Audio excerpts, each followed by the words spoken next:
October 31st, 1986. Long Beach, New York. Chaim Weiss, a 15-year-old Orthodox Jewish student at a yeshiva high school, attends Shabbat services and returns to his dormitory. The following morning, Chaim's body is found on his dorm room floor. At some point during the night, someone entered his room and brutally murdered him while he slept. Police conduct an extensive investigation and interview students and faculty members from the yeshiva, but are unable to find a solid suspect or any discernible motive for Chaim's murder. After that, the trail went cold.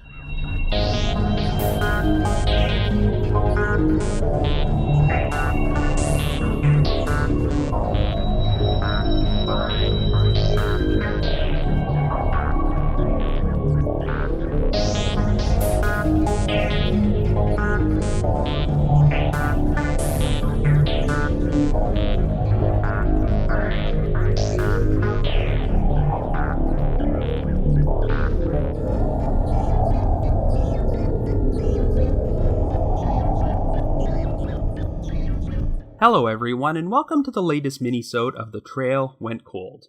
I'm your host Robin Warder, and since we have entered October, our podcast has now officially started the countdown towards Halloween, as all of our featured cases this month are going to have some sort of a creepy Halloween angle to them. And our first story is one of our most highly requested cases to cover on this podcast, the 1986 murder of Chaim Weiss. This story was featured on Unsolved Mysteries, and ranks as one of the creepiest segments ever presented on the show, made even more eerie by the fact that the crime took place in the early morning hours after Halloween night. It's also one of the most baffling and senseless murder cases I've ever come across, as by all accounts, Chaim Weiss was a very popular, well-liked teenage boy with no known enemies, yet someone went to the trouble of sneaking into a dormitory containing dozens of students to savagely attack Chaim as he slept, and no one has any idea why. Unsolved Mysteries really played up the fact that the murder took place at a yeshiva, a school which teaches the principles of Orthodox Judaism and has a strict emphasis on maintaining its centuries-old traditions. It heavily emphasized the possibility that Chaim's religion may have played a role in his murder, but with so little evidence to work with, there are numerous potential explanations. However, before we get started, just a brief reminder that The Trail Went Cold is a weekly podcast which alternates between our regular full-length episodes and shorter minisodes like this one. We deliver either a new full-length episode or a new minisode every Wednesday. We're currently available for download on several platforms, including iTunes, Stitcher, and Google Play Music, so if you like this podcast, be sure to subscribe to it. The Trail Went Cold also has its own PayPal account and a donate button on the website. If there's anyone out there who wants to make a donation, we would greatly appreciate it, and we'll be sure to give you a shout out on a future episode. So with all that out of the way, let us now examine the baffling Halloween night murder of Chaim Weiss.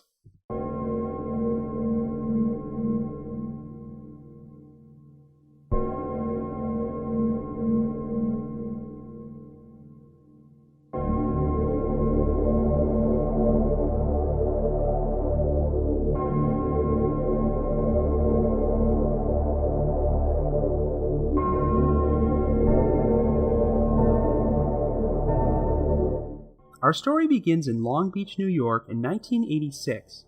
Our central figure is 15-year-old Chaim Weiss, an Orthodox Jew who hails from Staten Island. Chaim's father is Anton Weiss, whose parents were Holocaust survivors, and was born in a displaced persons camp in Europe following World War II. Anton eventually moved to America, became a successful diamond merchant, and got married and had 3 children, of which Chaim was the oldest. Chaim is an 11th grade rabbinical student at a yeshiva called the Minisode of Long Beach Torah High School. The yeshiva is an all-boys school which Chaim has been attending for 2.5 years.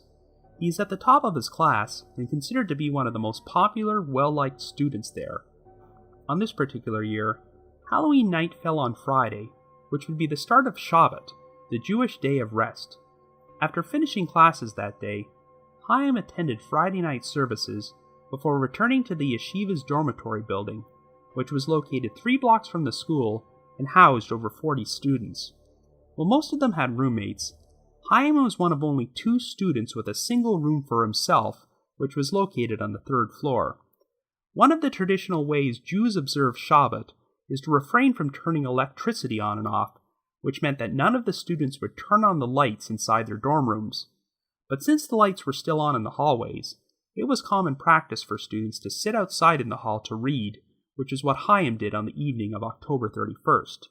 Sometime between 12:45 and 1 a.m. on November 1st, Chaim returned to his room to go to bed, but this turned out to be the last time he was seen alive.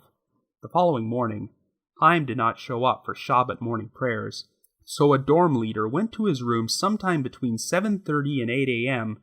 and was horrified to discover Chaim's body on the floor. He had been murdered when someone struck him on the back of the head with an unknown object. The blow had been so severe that it fractured Chaim's skull and severed his spinal column. You'll find many differing accounts about the exact circumstances of Chaim's death, as Unsolved Mysteries said he was killed by a single blow to the head, while other media reports state that he was struck several times. Some articles even claim that he was stabbed in the head, and speculate that an axe or hatchet might have been used, but whatever the case, the murder weapon was never found. Anyway, the police were immediately called in to investigate, and found no signs of forced entry into Chaim's room, and there didn't appear to be anything missing. Chaim was not sexually assaulted, and since there were no signs of any struggle, it seemed likely that he had been struck in the head while he was sleeping, before his body was moved from the bed to the floor. Curiously, the body was then moved to another spot 2 feet away. Even though Halloween night had been chilly, and Chaim was taking antibiotics for a bout of bronchitis, the room's window was open. This began speculation that the killer was familiar with the customs of Orthodox Judaism and had opened the window to allow the victim's spirit to escape. In order to do this, they moved Chaim's body from the bed to the floor, which was the lowest point in the room. Another strange development would soon occur involving Shiva, which is the customary week-long mourning period which occurs after an individual's death. Even though the crime scene would be sealed off, one of the yeshiva's rabbis was given permission to keep leaving memorial candles in the dorm room, which would burn for the next 7 days. But 2 days later, after a burning candle had already been placed in the room, a second burning candle suddenly appeared there without explanation. Even though this may have been nothing more than a sympathetic gesture to pay tribute to Chaim, no one at the yeshiva ever admitted to placing the second candle there. Investigators began their search for potential suspects in Chaim's murder. For the past few years, it was a fairly common practice for yeshiva students to be harassed and taunted by local neighborhood toughs on Halloween night. In fact, on this particular year, many of the students chose not to wear their felt hats outside since they had been snatched on previous Halloweens. On the night of Chaim's murder, there were at least 3 reported incidents of yeshiva students being harassed, which included having eggs thrown at them, but nothing to suggest they had any connection to the crime. Of course, police looked into the possibility that Chaim's murder was a hate crime motivated by anti-Semitism, but this idea was ruled out fairly quickly. Even though it wasn't uncommon for yeshiva students to be taunted and harassed, the faculty claimed the school had never been faced with any serious acts of anti-Semitism in the neighborhood, which escalated into violence. So police started questioning the students, teachers, and rabbis at the yeshiva, most of whom submitted to polygraph testing. No one from the school was ever considered a serious suspect in the murder, and it doesn't sound like they were able to point the investigation toward any strong suspects either. In spite of the brutal nature of the crime, no one from the dormitory building recalled hearing anything on the night of the murder. However, one of the students did share an interesting story. He remembered being momentarily awakened when the door to his room was opened before it was abruptly closed again. The student just assumed it was his roommate and fell back asleep again, but there was a distinct possibility that might have been the killer. Remember, Chaim was one of only 2 students without a roommate, so this person could have opened the door and immediately realized they had the wrong room. The only other major lead was from a jogger who claimed he saw a boy who might have been a yeshiva student on the Long Beach boardwalk a few blocks away from the school on the morning of November 1st. This took place at 7 a.m., shortly before Chaim's body was found, and the students would not have had permission to leave the yeshiva until they completed Shabbat morning services. In spite of extensive questioning, this boy was never identified. Anyway, Anton Weiss eventually filed a $15 million negligence lawsuit against the yeshiva because it turned out the dormitory building's back door had a broken lock which the school had failed to replace before Chaim's murder took place, and there was also no dorm counselor in the building that night. The two sides eventually reached a settlement. On March 25, 1994, 3 days before Passover that year, the Weiss family received an envelope which was addressed to Chaim. It contained a postcard which read, "Know what happens to chickens when they get too old to lay Easter eggs? They die. Happy Easter." Of course, die was spelled D-Y-E, and it showed a drawing of a chicken dying an Easter egg, but that's a horribly distasteful card to send to the family of a murdered boy, and no one knows if this was nothing more than a stupid prank. In 2013, the case was officially reopened, and a $25,000 reward was offered for information. It was announced that a strand of hair which did not belong to Chaim was found in his dorm room, but the strand was so small that they are unwilling to perform DNA testing for fear that it could destroy it. Over 100 former students were interviewed, but investigators were unable to turn up anything. A few potential suspects have also been ruled out, including a mentally ill man who had randomly been attacking seniors in their homes in the area during the time period Chaim's murder took place. If you search through online discussions about this case on message boards, you'll find mention of a Polish janitor who was working at the yeshiva in 1986. This janitor was described as being troubled and had lost his job and returned to Poland shortly after the murder. While he seemed like a promising suspect, he did have an alibi on the night Chaim was killed. By the time the investigation was reopened, the janitor had passed away, but police questioned his surviving family. In 2015, investigators announced this man was no longer considered a suspect, and that Chaim was likely murdered by a student or faculty member. However, the killer's identity, as well as the motive for the crime, remains unknown. So I guess you could say, the trail went cold.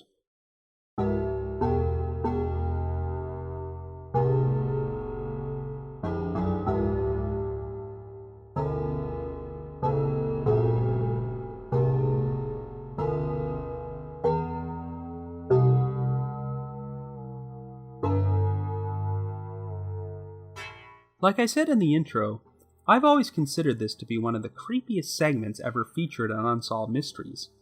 At the time it originally aired in 1992, I was only a few years younger than Chaim, so the idea of someone just sneaking into your bedroom and killing you while you slept was terrifying. In particular, two of the reenactments in this segment always gave me the chills. One is when the yeshiva student is awakened by the door to his dorm room being opened, and you can briefly see light shine in there before the door is slammed shut. The other reenactment is when the jogger on the boardwalk sees the yeshiva student sitting on a bench staring at the ocean. I really can't explain why, but I've always found that shot haunting, as if this kid had just committed a horrific crime and was thinking about what they'd done. All that being said, Unsolved Mysteries probably exaggerated some of the details for this segment in order to make the story seem more eerie and mysterious. They even had Robert Stack describe Orthodox Judaism as this self-contained and tradition-bound subculture shrouded in mystery for those of us in the mainstream. The yeshiva came off as this ultra-strict, secretive organization, and their dormitories seemed like a very ominous place. As someone with virtually no knowledge of Orthodox Judaism at the time this aired, a lot of things which are just traditional religious customs, like opening the window to allow Chaim's spirit to escape, and leaving a candle burning in his room, came off as spooky to me, but that's not quite accurate. During the segment, Don Daly, one of the detectives on the case, was interviewed, and gave off the impression that this was a frustrating investigation. Chaim's body was discovered during Shabbat, which runs from sunset on Friday evening until the appearance of 3 stars in the sky on Saturday night. There are 39 categories of activity prohibited on Shabbat, one of which is writing. Since Detective Daly arrived on Saturday morning, he said it was initially difficult to question or take statements from anyone at the yeshiva since they were forbidden from writing until nightfall.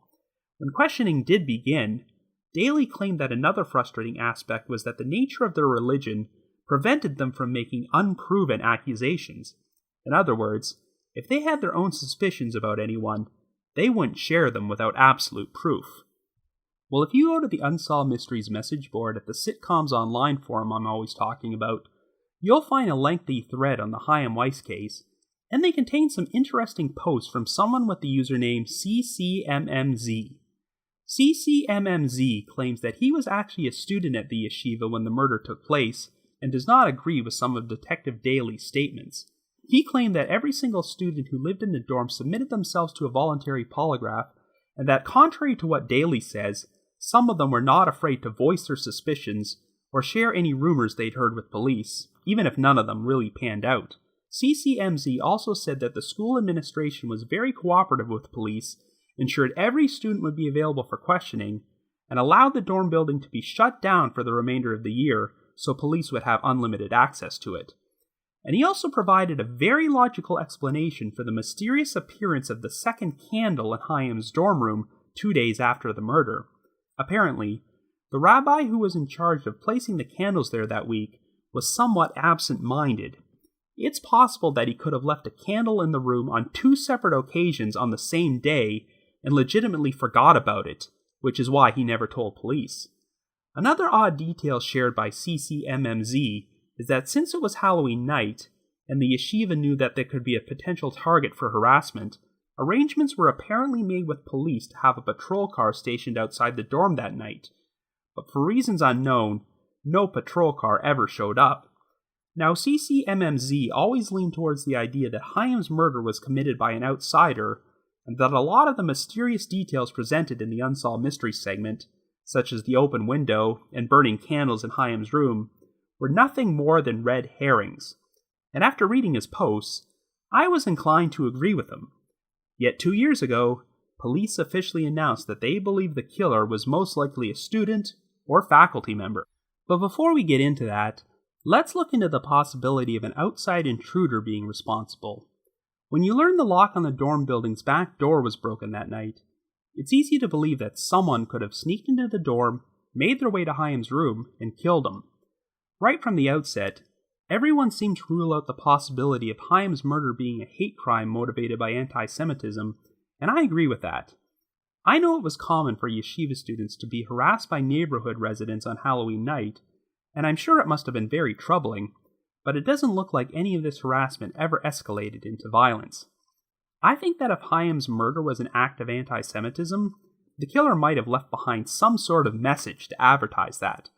If someone wanted to commit a hate crime, it just seems like they would have done something more extremist to harm multiple people, such as setting a fire to the dormitory or using a bomb or shooting up the place. Making their way to the 3rd floor and then entering a random student's room to kill him seems a lot more calculated. And the fact that Chaim's room was on the 3rd floor is one of the key details which makes me think he was specifically targeted. If this crime was just a thrill kill and the victim was chosen at random, I think the perpetrator would have gone into one of the rooms on the lower floors in order to minimize the risk. And there's also the fact that Chaim was only one of 2 students there without a roommate. We have the account of one student who was momentarily awakened by someone opening and closing his door, and if that was the killer, then it's likely they noticed that they'd entered the wrong room. However, keep in mind that this student was half asleep at the time. For all we know, he could have just been awakened by the sound of his roommate entering the room, or even dreamed or misremembered the whole incident. Regardless, we do know that someone did enter Chaim's room, murdered him in his bed, and moved his body to the floor. His body was then moved to another spot 2 feet away, but one detail I often see mentioned on message boards is that police determined that Chaim's body was moved to this spot 45 minutes after he was killed. Unless I missed it somewhere, I've never found any official news sources which mention the 45 minutes, and I'm not entirely sure how police were able to make such a specific determination about the time. But assuming that fact is true, it's crazy that the killer would still be inside Chaim's room 45 minutes after they committed the crime. However, there are possible explanations for this. The perpetrator might have been in a state of shock over what they'd done, and couldn't work up the will to leave for a while. They could have left immediately, but then returned 45 minutes later once they realized they'd left some crucial evidence behind. Or they could have just spent those 45 minutes staging the scene and cleaning up the evidence.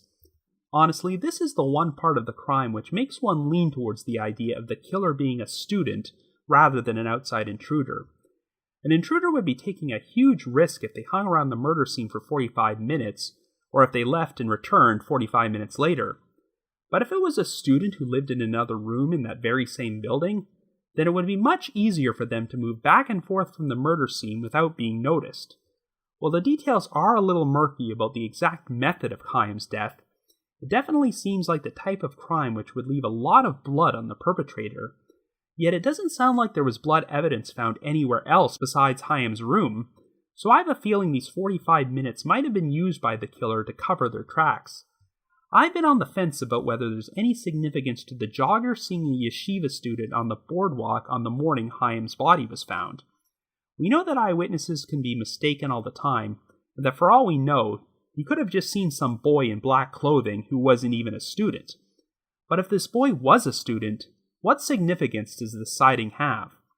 We know that the students were generally not allowed to leave the yeshiva before morning prayer services were completed.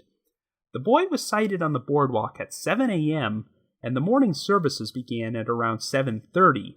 So if he was a student from the Masifta of Long Beach, then it is pretty unusual that he would be at that location at that time, though that doesn't necessarily mean he's connected to Chaim's murder. However, if he had not shown up for morning prayers, then I think his absence would have been noticed. After all, Chaim's body was discovered after everyone noticed that he was absent that morning. I guess it's possible this student on the boardwalk could have made it back to the yeshiva in time for morning services without anyone noticing, but I don't know. I'm inclined to think this lead is nothing more than a red herring. While I can't rule out the possibility that Chaim's killer was a fellow student, you have to remember that all of them were still just kids. Kids are capable of committing murder, of course, but are they capable of committing the perfect crime? Because let's face it, whoever murdered Chaim did a really thorough job of covering their tracks, and left no incriminating evidence behind which pointed to them.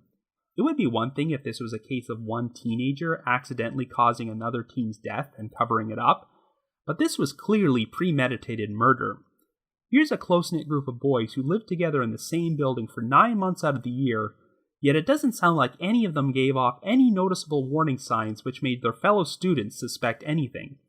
If one of those teenage boys was a psychotic killer, then they somehow managed to fool investigators and then went on to live a normal life for the next 30 years.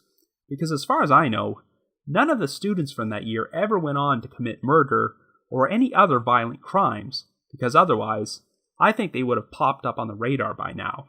So if Chaim's murder was an inside job committed by someone from the yeshiva, then I'd have to think the killer was an adult. It's interesting how one of the points in Anton Weiss's negligence lawsuit against the school is that they didn't have a dorm counselor present in the building on the night of the murder. And that does seem pretty unusual, given that it was Halloween, and there was a known history of yeshiva students facing harassment on that particular night from neighborhood toughs and pranksters. And while this claim has never been officially verified by any outside sources, the poster CCMMZ also stated that a patrol car was supposed to be watching the dorm that night, but never showed up. Well, if there was someone in authority at the yeshiva who wanted Chaim dead, then they could have arranged things so that there would be no security at the dorm, making it easy for them to sneak into the building, go to Chaim's room, and murder him, and then do a thorough job of removing any traces of incriminating evidence from the crime scene.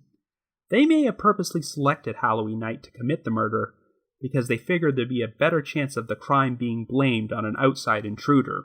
But the obvious question is, what possible motive could anyone there have for brutally murdering a 15-year-old boy? Well, if you search online, you'll find numerous theories discussed for this case, and one of the most prominent is that Chaim was murdered because he'd been sexually abused by someone in power at the school, which might explain why he was one of the only students with his own single room. But all of these theories are just speculation, and there's no evidence to support the idea that Chaim's murder was related to sexual abuse, though the big problem with this case is that there doesn't seem to be any evidence at all pointing to a specific motive. However, it's standard practice for the police to withhold key pieces of evidence about a case from the public, so if they decided to state 3 decades after the fact that they believe the perpetrator was a student or faculty member, then they must have the reasons for it. And when you look at the circumstances of how this crime was carried out, the most logical explanation is that the perpetrator had to be someone who was connected with the yeshiva in some fashion, and they have gotten away with this horrific crime for far too long. So if you have any information about the unsolved murder of Chaim Weiss, please contact the Nassau County Crime Stoppers at 1-800-244-TIPS. That's 1-800-244-TIPS. 1-800-244-TIPS. Remember, there's a $25,000 reward for information, and the authorities do believe that there is someone out there who knows something and just needs to come forward. But if you just have your own theory about what happened, feel free to leave me a comment or send me an email at robin.warder@icloud.com. That's robin.warder@icloud.com. So a big thanks to my supporters at the aforementioned Unsolved Mysteries message board at the Sitcoms Online forum, and of course the Unresolved Mysteries subreddit. We also have 3 new donors this week whom I'd like to thank, and they are Alvaro, Emily, and Linnea, so thank you very much, guys. And before we bring this episode to an end, I would like to play another promo for another great true crime podcast. Here's Corpus Delicti. Hey y'all, Jen and Lindsay here from the Corpus Delicti podcast, here to tell you to check out our show. If true crime's your thing, it's ours too. Just a little dash of lightheartedness and a hint of Southern charm. Serial killers, controversial cases, historical hallmarks, we've got it all. So just join us every Tuesday on iTunes, Podbean, or many other podcast apps as we dive into compelling cases and crack them open for you. You can also find us on Facebook, Twitter, and Instagram. That's CORPUSDELICTI. See you Tuesday! Need to provide a big thanks to Miguel Foote, who edits and assembles this podcast together, and Vince Nitro, who composes the eerie music you hear on every episode. If you haven't already, you can like us on Facebook, follow us on Twitter, or leave us a rating or review on iTunes, Stitcher, or Google Play Music.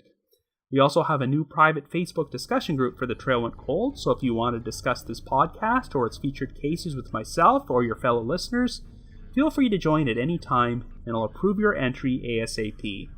Like I mentioned earlier, we also have a donate button on our website, so if you want to make a donation, we'd be extremely grateful. So have yourself a good week, and join me next Wednesday for a brand new Halloween-themed episode of The Trail Went Cold.